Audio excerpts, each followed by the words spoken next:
तो एवरीवन, जैसे कि हमने अपनी एग्जाम के पर्पज से स्टार्ट की हुई थी केस स्टडी।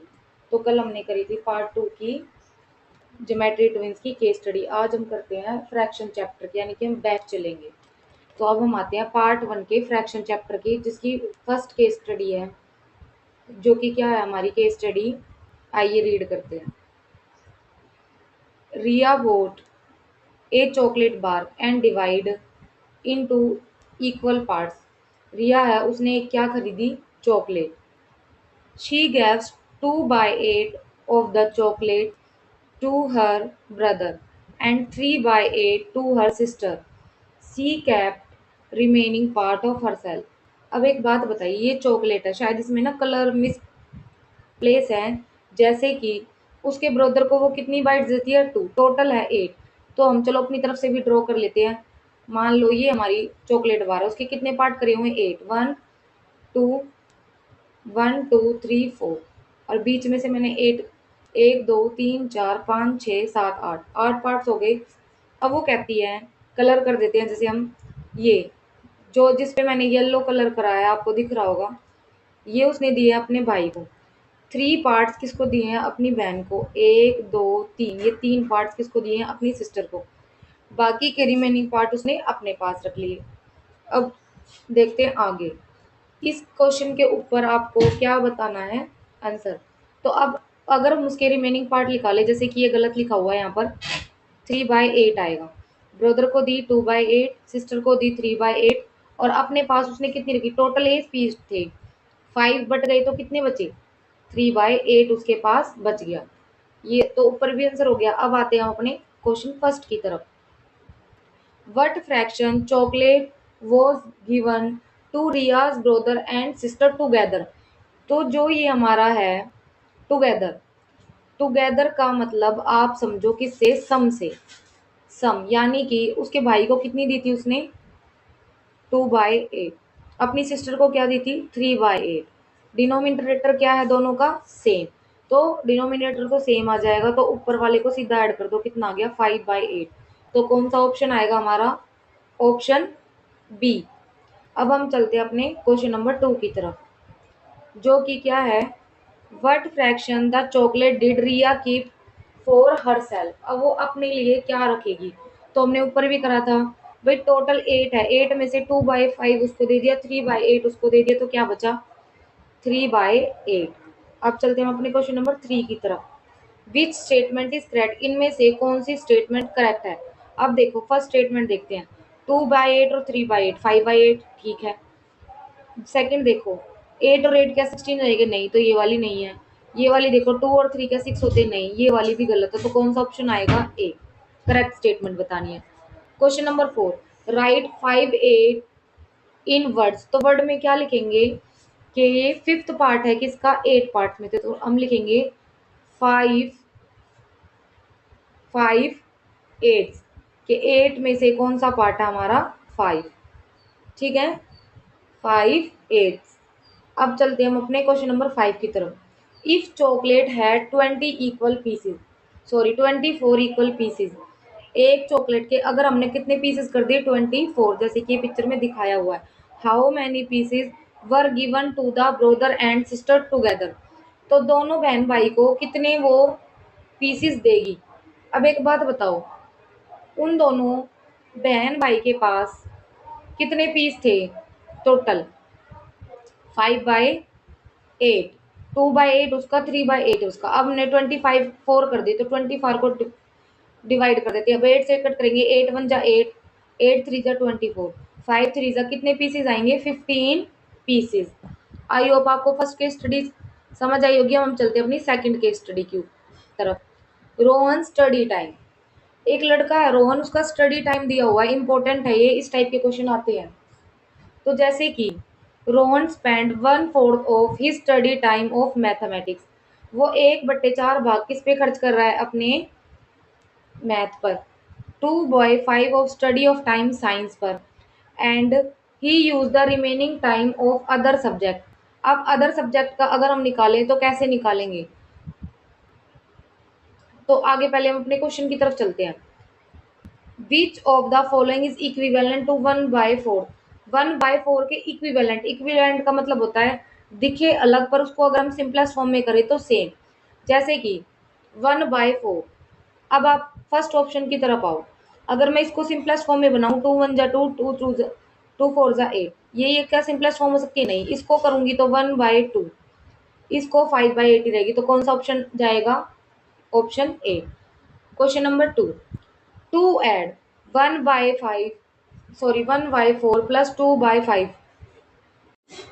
तो अब देखो, पहले हम फ्रैक्शन को सॉल्व करने के लिए क्या करते हैं, अपना डिनोमिनेटर चेक करते हैं। अब डिनोमिनेटर दोनों के डिफरेंट है तो क्या लो आप? एलसीएम, वरना बटरफ्लाई मेथड। बटरफ्लाई मेथड में क्या होता है, क्रॉस मल्टीप्लाई करो 4 की 5 के साथ तो कितना आएगा? 5। फिर 2 की मल्टीप्लाई 4 के साथ कितना आएगा? 8। दोनों को ऐड कर दो, 8 प्लस 5 कितना हो गया? 13। अब उसने एलसीएम पूछा है तो इन दोनों को एलसीएम क्या लोगे? मल्टीप्लाई कर दो, कितना आएगा? 20। अगर इसकी एडिशन पूछता तो क्या था? 13/20। मैंने 2 क्वेश्चन करा दिए, पर अब आपसे क्या पूछा है? एलसीएम। तो सिंपल इनका एलसीएम निकालो, और अलग है दोनों, तो सिंपल सी बात है, दोनों को मल्टीप्लाई कर लो, एलसीएम आ जाएगा कितना? 20। C option. अब चलते हैं हम अपने क्वेश्चन नंबर 3 की तरफ, जो कि क्या है, वट इज। अब देखो इसमें एडिशन है, तो एडिशन मैंने ऊपर करा दी 13/20, ये करके भी दिखाया हुआ है। 1/4 प्लस 2/5, तो एलसीएम आएगा इनका क्या? 20। डिनोमिनेटर सेम कर लो, फिर उनको ऐड कर दो, तो कितना आएगा? 13/20। Next question, are 2/4 and 1/2 are equivalent fraction. तो अब इक्विवेलेंट फ्रैक्शन देखते हैं। इक्विवेलेंट फ्रैक्शन में इसकी सिंपलेस्ट फॉर्म करके देखो 2/4 की, तो क्या आएगा? 1/2। तो yes, these fraction are equivalent, these fractions are equivalent। I hope आपको ये क्वेश्चन समझ आए होंगे। अब चलते हैं अपनी नेक्स्ट केस। एक क्वेश्चन और है पहले, विच फ्रैक्शन इज ग्रेटर। तो हमें ग्रेटर फ्रैक्शन बताने से पहले क्या करना पड़ेगा? इनका डिनोमिनेटर सेम। तो आप बटरफ्लाई मेथड भी यूज कर सकते हो, जैसे कैसे यहाँ पे दिखाते हैं। 1 की मल्टीप्लाई 5 के साथ करो, 5। 2 की मल्टीप्लाई 4 के साथ करो, कितना आएगा? 8।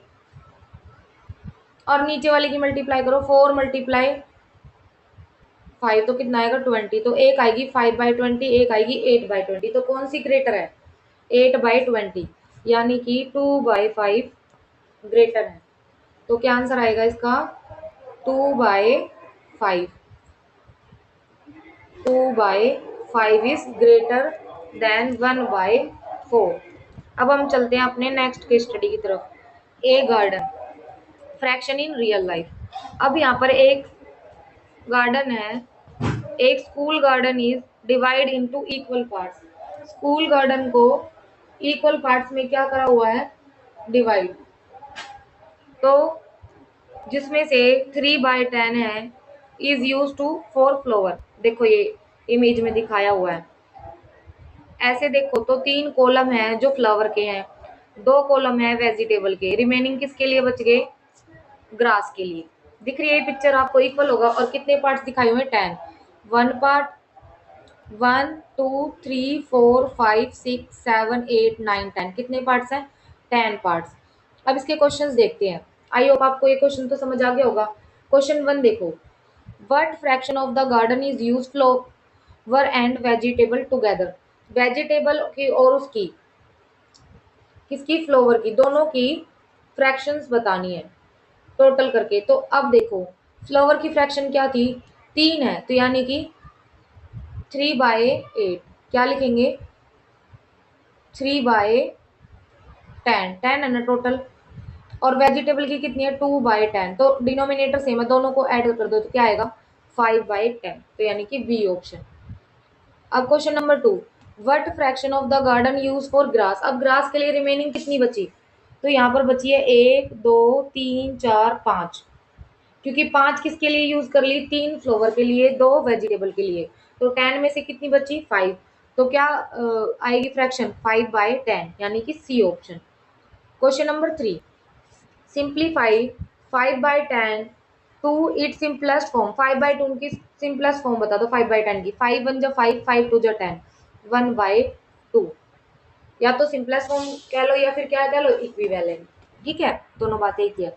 विच इज ग्रेटर, अब इनमें से कौन सा ग्रेटर है, दोनों का डिनोमिनेटर सेम है, तो कौन सा ग्रेटर है, 3/10, तो कौन सा ग्रेटर आएगा, 3/10। अब next question, if the garden has 100 equal section, how many section are use to flower. अब यहाँ पर आपको साइड में करके भी दिखा रखा है, फ्लावर, फ्लावर की कितनी वो थे कॉलम, 3/10। अब आप 100 पार्ट्स में डिवाइड कर दोगे तो क्या करोगे, 100 इंटू 3/10, एक जीरो से एक जीरो कट गई, कितना आ गया, 30। तो कितने सेक्शन यूज होंगे अब, 100, मतलब कि 10 में 3 हो रहे हैं तो 100 में कितने होंगे, 30। अब चलते हैं हम अपनी नेक्स्ट केस स्टडी और last case study. I hope ऊपर वाली आपको 3 समझ आ गई होंगी। अब हम चलते हैं last case study, pizza party. इसमें क्या है, for a class party A pizza was divided in 12 equal part. ये आपको फिगर में दिखाया हुआ है कि ये क्या है, एक पिज्जा है, इसको 12 सेक्शन में डिवाइड किया हुआ है। Aarav eat 3/12 of the pizza, Aarav eat करता है 3/12 of the pizza and Meera ate 2/12, the remaining was keeped for the other student. तो रिमेनिंग कितना बचा आप खुद से देखो, यहाँ पे शायद कलर में गड़बड़ कर रखी है। इसने बोला है आरव ऐड करता है 3/12 जो कि स्काई कलर से है, तो देखो स्काई का एक और होना चाहिए, यानी कि अगर मैं इसको कलर करके दिखाती हूँ आपको, अब देखना आप कलर का, एक येलो वाला भी किस में कर दो, ब्लू में, ये मैंने कर दिया ब्लू में। तो अब ये फ्रैक्शन ठीक हुई, ये है 3/12 की, मीरा की है 2/12, और अदर कितने बचेंगे अब, 7, 1 2 3 4 5, 3 2 5, इसमें सेक्शन कम है तो यानी कि 7/12। Is that clear. अब चलते हैं हम अपने आगे क्वेश्चंस पर। What fraction of the pizza was eaten by Aarav and Meera together. अब आरव कितने ईट कर रहा था, जो स्लाइसेस है आरव ईट कर रहा था 3/12, तो हम लिखेंगे 3/12 प्लस जो मीरा ईट कर रही है वो कितने कर रही है, 2/12, ये पिक्चर में भी यहाँ दिखाया हुआ है। अब डिनोमिनेटर सेम है तो ऊपर वाले डिनोमिनेटर को ऐड कर दो, क्या आएगा, 5/12, यानी कि कौन सा ऑप्शन आएगा हमारा, ऑप्शन बी। अब चलते हैं हम आगे, आगे क्या है, question number 2, what fraction of the pizza was left. अब पिज्जा की क्या फ्रैक्शन बची, तो एक बात बताओ, 5/12 तो उन्होंने ईट कर लिए, ए पार्ट में हमने करा था, तो कितने बचे टोटल हमारे पास, क्या है 12, तो 12 में से 5 दे गए, कितने बचे 7/12, यानी C part. Question number 3, simplify 6/12 to its simplest form, तो 6 1 जा 6, 6 2 जा 12, यानी कि क्या आएगा 1/2। Question number 4, which fraction is equivalent to 3/12, 3/12 के इक्विवेलेंट, 3/12 की सिंपलेस्ट फॉर्म निकालो, 3 1 जा 3, 3 4 जा 12, तो क्या आएगा 1/4। Question number 5, if the pizza has 12 equal slices, how many slices are still left। अब जो स्लाइस है उसकी 12 है तो कितनी बचेंगी, बताया था भाई 5 उन्होंने ईट कर ली दोनों ने, तो कितनी बची 7/12, यानी कि 7 slices are left. I hope आपको समझ आया होगा। अब मिलते हैं हम अपने नेक्स्ट चैप्टर की केस स्टडी में, तब तक के लिए आप इनको अच्छी तरीके से रिवाइज कर लेना।